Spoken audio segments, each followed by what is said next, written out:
Âgés par les meurtrières dans une école. Mesdames et messieurs, bonjour si vous nous rejoignez.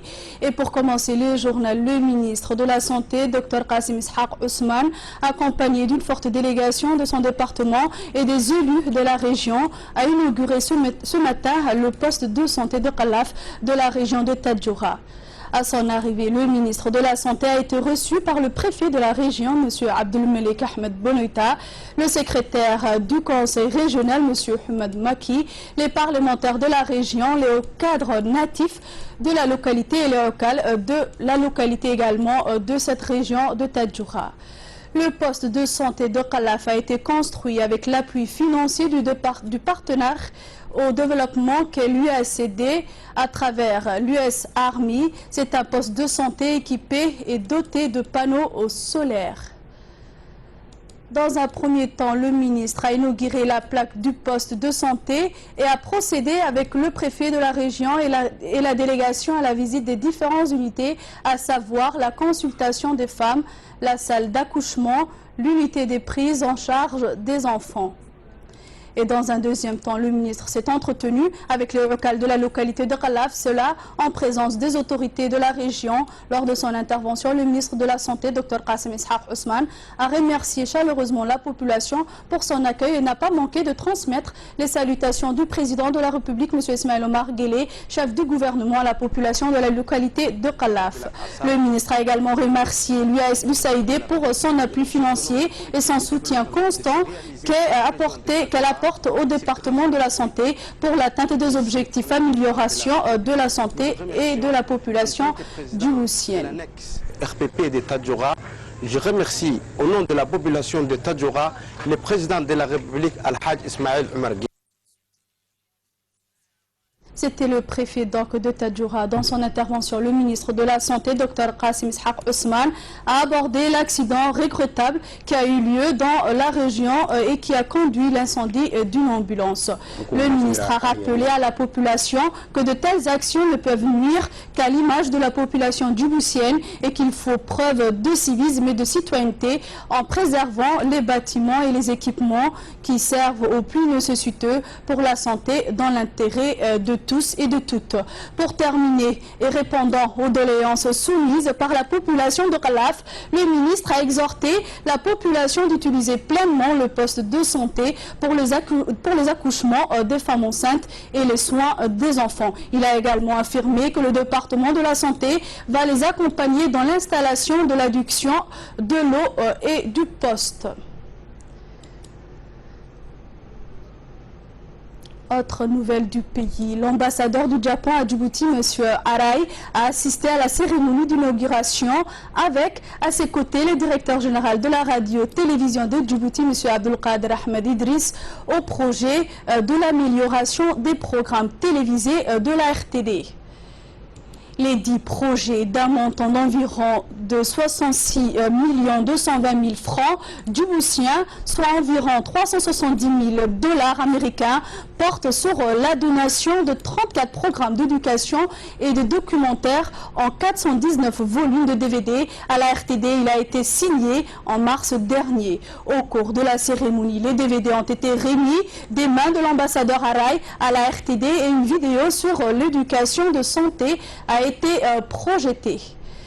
L'appui au développement des ressources humaines qui constitue la base du développement socio-économique figure dans l'orientation de l'assistance du Japon à Djibouti et le projet se conforme à cette politique. Le Japon à la RTD a débuté en 1991 avec l'octroi de matériel de production et d'édition des programmes télévisés. Désormais, le Japon continue d'appuyer la RTD depuis plus de 20 ans avec la réalisation de la réhabilitation de l'équipement de production des programmes, de l'envoi d'une experte au sein de la RTD afin d'améliorer les techniques des programmations. Socio-économique figure parmi les domaines prioritaires de notre collaboration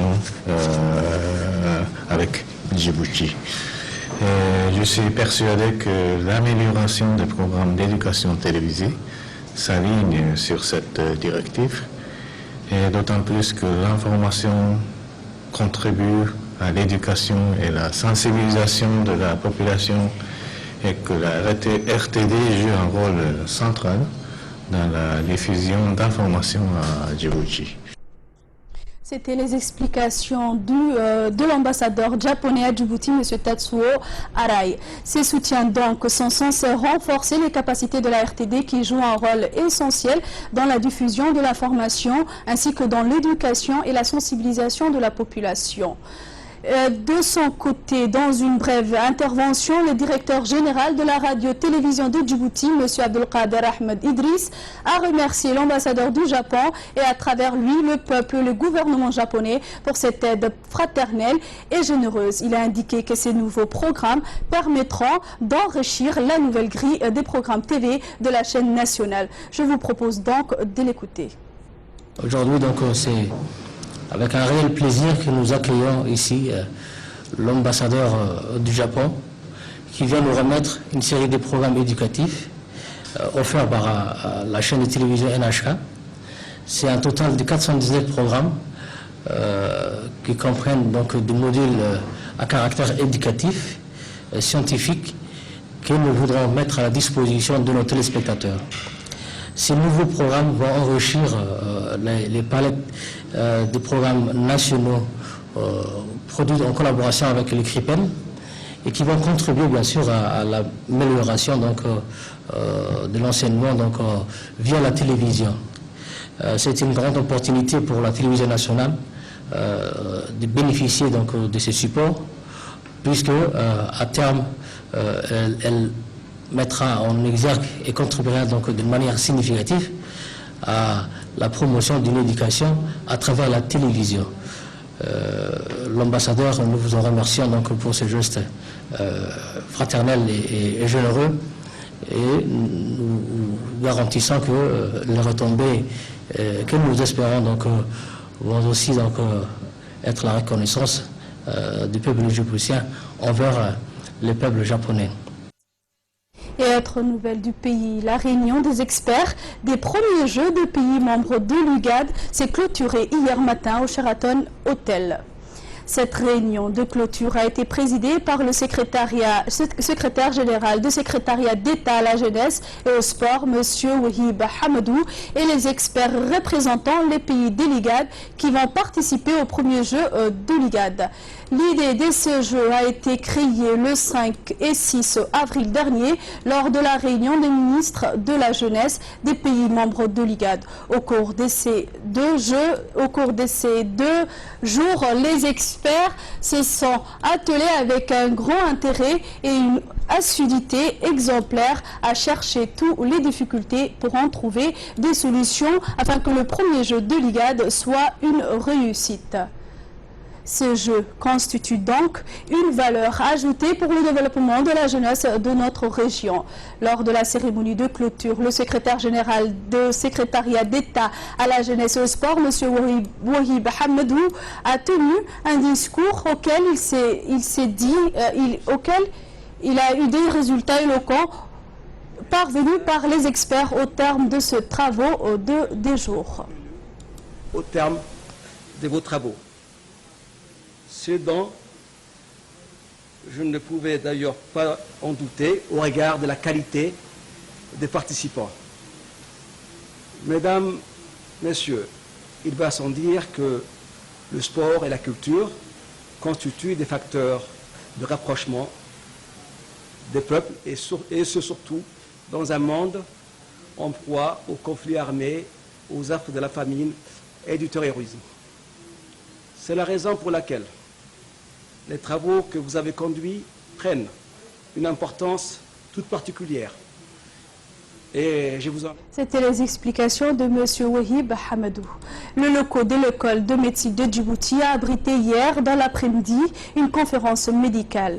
Cette séance a été animée par le docteur et chirurgien et professeur de l'université Chou Dantec de Dankara, Ousmane Thiam. Cette conférence intervient par le biais d'une caravane médicale organisée par Rotary Club Mer Rouge en collaboration avec le ministre de la Santé et la faculté de médecine de Djibouti.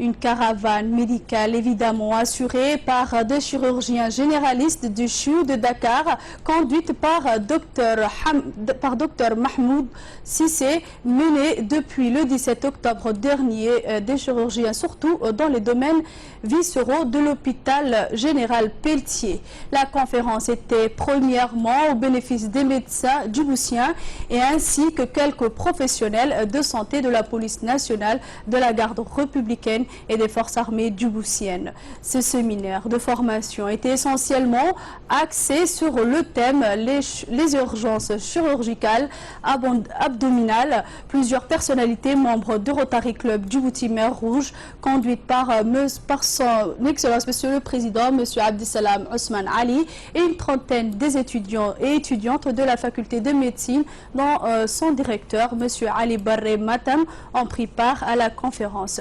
Les futurs médecins de la faculté de médecine de Djibouti ont profité de l'occasion en demandant des questions pertinentes aux spécialistes et chirurgiens généraux.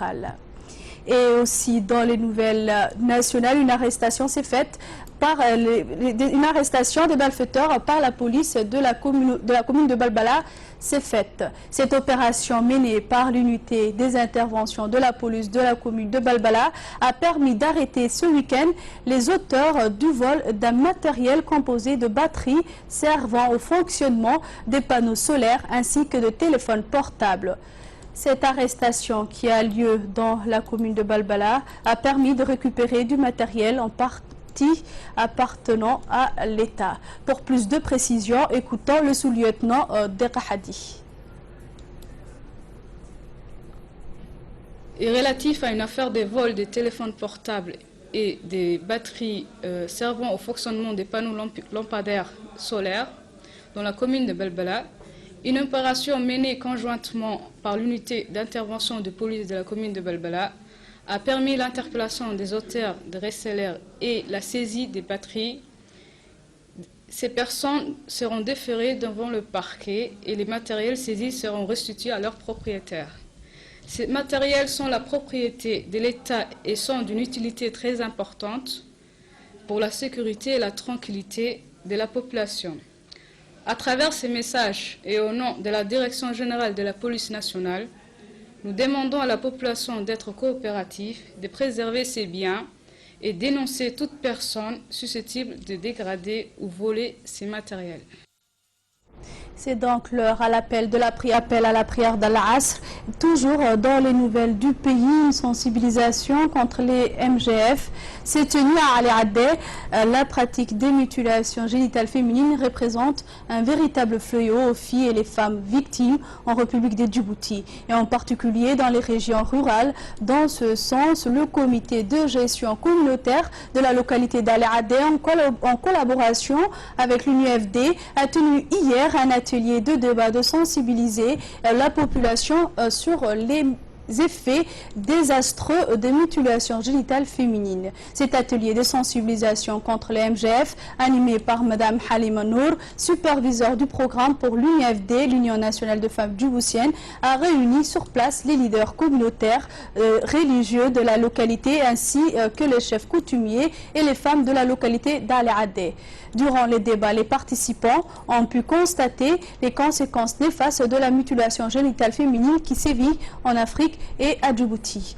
Pour sa part, Mme Mariam Kako Ali, superviseur du programme pour l'UNIFD, a expliqué que l'UNIFD, l'Union nationale de femmes djiboutiennes, à sa tête la première dame du pays, travaille d'arrache-pied pour informer et sensibiliser les femmes et les jeunes filles en danger de cette pratique œuvrant dans la lutte contre les MGF.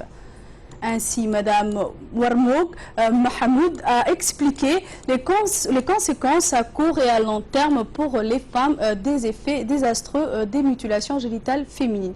Et toujours dans la même lutte contre la mutilation génitale féminine, un atelier de sensibilisation contre ces fléaux a été organisé dans la localité de Korambous par les agents de l'UNIFD en collaboration avec l'UNICEF et les autorités de la région de Dikil. Cet atelier a été parrainé par les responsables et techniciens en matière de santé de l'UNUFD. De nombreuses jeunes filles et femmes de la localité de Qarambous ont pris part à cette cérémonie, dénonçant les méfaits d'MGF. À cette occasion, des danses traditionnelles et sketchs ont été présentés au public, venus nombreux pour dénoncer et combattre les MGF. Ont pris part à cette cérémonie le représentant de l'UNUFD, de l'UNICEF et les responsables de la localité. Tour à tour, les responsables présents ont rappelé les effets néfastes et indésirables des MGF.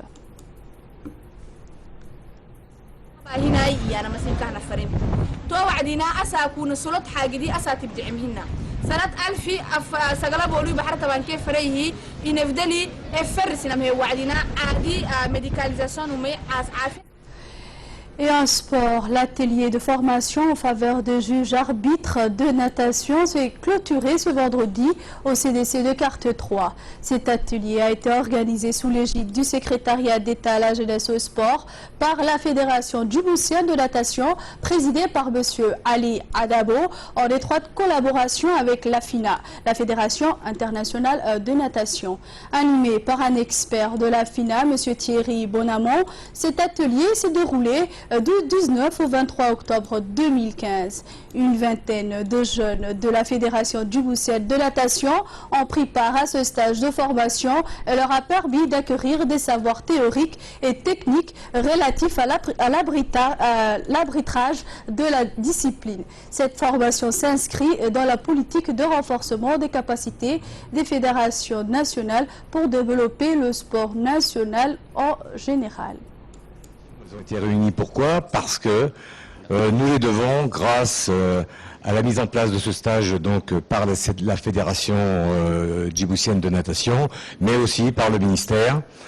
Et je remercie donc en particulier aussi Monsieur le Directeur qui a mis en place et à notre disposition tout le matériel pédagogique pour effectuer dans de bonnes conditions ce stage.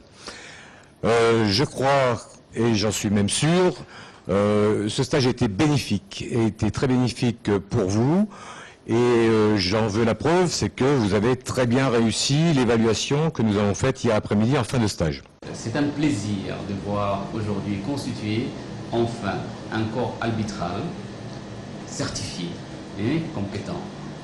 Et actuellement, à partir de maintenant, c'est à nous de mettre tout cela en pratique afin que nous puissions organiser nos compétitions dans de bonnes conditions.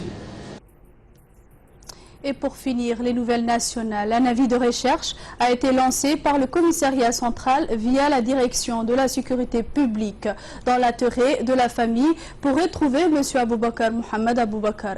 Ces derniers, nés le 22 mars 1986 à Djibouti, est le fils de Amina Mohamed et de Mohamed Aboubakar. Ces derniers habitent à la cité Angela. Aboubakar Mohamed Aboubakar est porté disparu depuis le mardi 20 octobre 2015.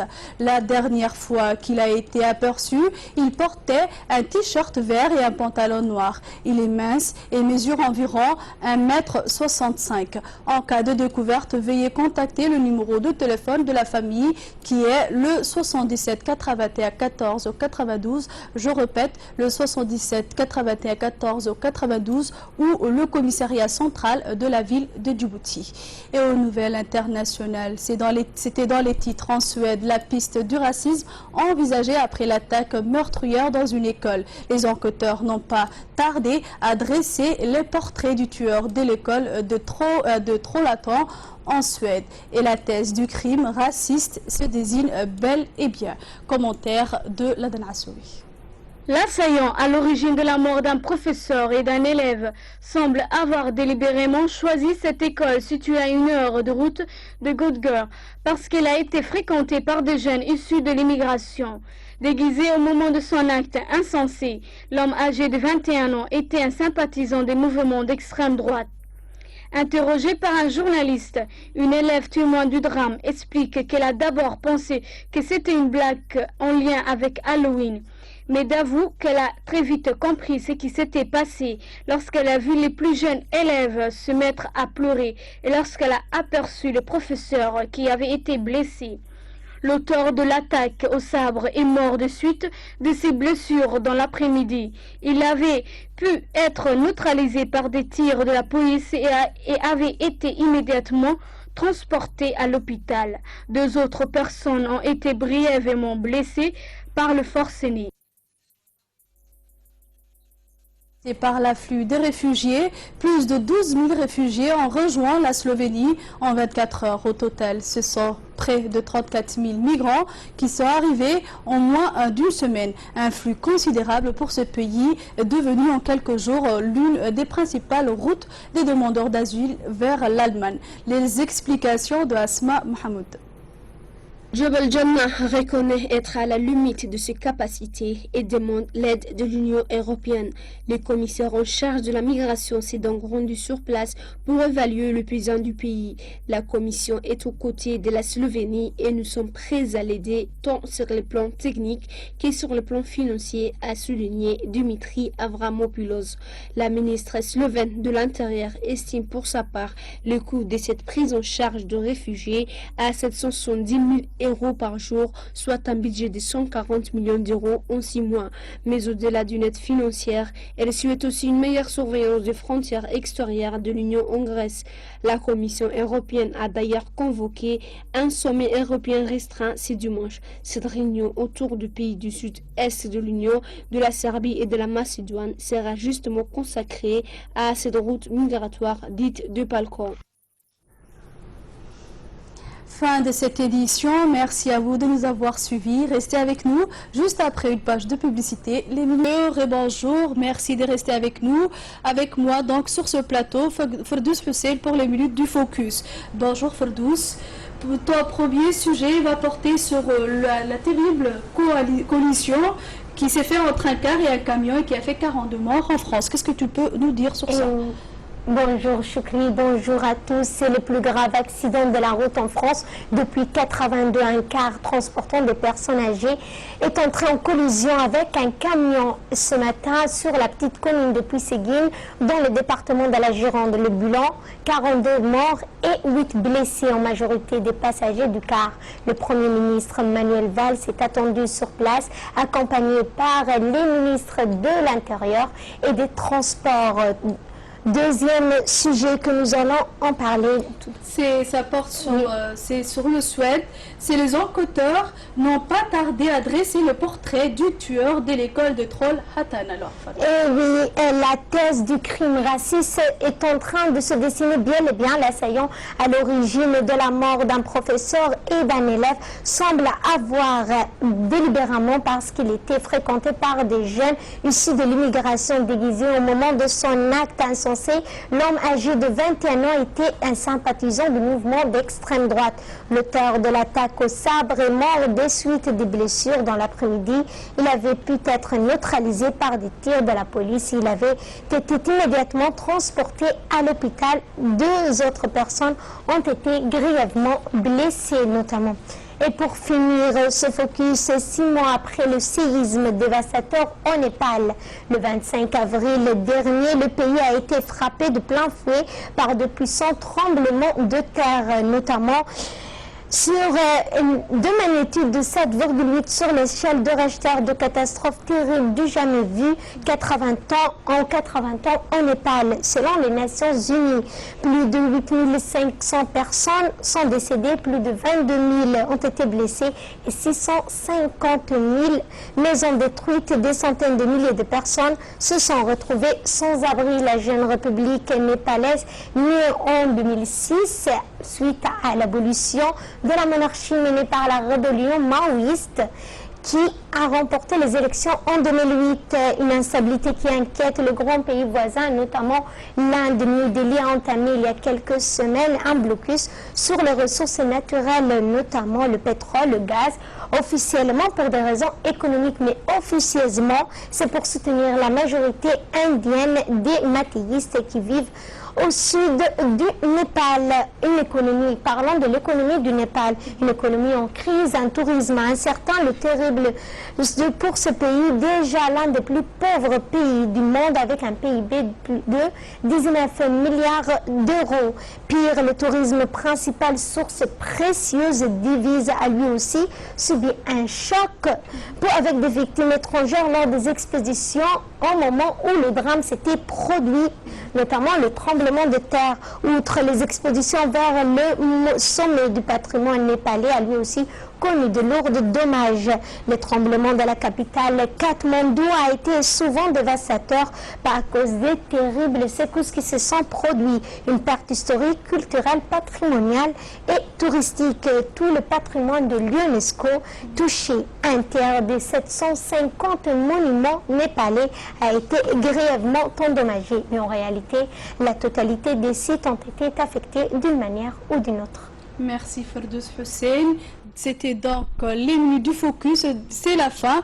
Restez sur Télé Djibouti. Les programmes continuent.